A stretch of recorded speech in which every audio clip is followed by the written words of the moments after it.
السلام علیکم ورحمۃ اللہ وبرکاتہ۔ الحمدللہ کفا وسلام علی عبادہ الذین اصطفیٰ، اما بعد۔ محترم ناظرین کرام، قربانی سوال و جواب کی نشست میں آپ حضرات کا استقبال ہے۔ آج کی نشست کا موضوع ہے کہ جانور خرید کے لائے، اس کے بعد پتا چلا کہ یہ حاملہ ہے، اس کے پیٹ میں بچہ ہے، تو کیا ایسے جانور کی قربانی کر سکتے؟ گابھن جانور کی قربانی کر سکتے؟ لوگ ایسے سوالات پوچھتے رہتے ہیں۔ بہتر تو یہی ہے کہ نہ کیا جائے، اور اللہ نے طاقت دیا ہے تو دوسرا خرید لیں، لیکن قربانی کر سکتے ہیں، جائز ہے، اس کا ثبوت ہے۔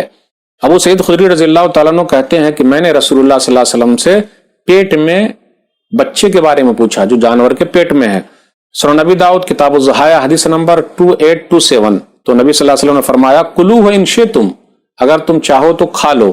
پھر وہ کہتے ہیں کہ ہم اونٹنی کو ذبح کرتے، اس کے پیٹ میں بچہ نکل آتا، گائے اور بکری کو ذبح کرتے، اس کے پیٹ میں بچہ نکل آتا، تو نبی صلی اللہ علیہ وسلم نے فرمایا کلوہ ان شئتم، اگر تم چاہو تو کھا لو۔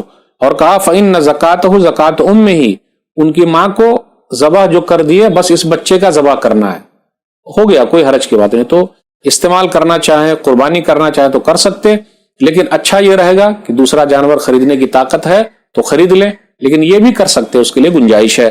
اب بچے کو کیا کرنا پڑے گا؟ تو بچے کے لیے وہی ہے جو ماں کو ذبح کیا، اس کو بھی ذبح کر کے کھا لے، کوئی حرج کی بات نہیں۔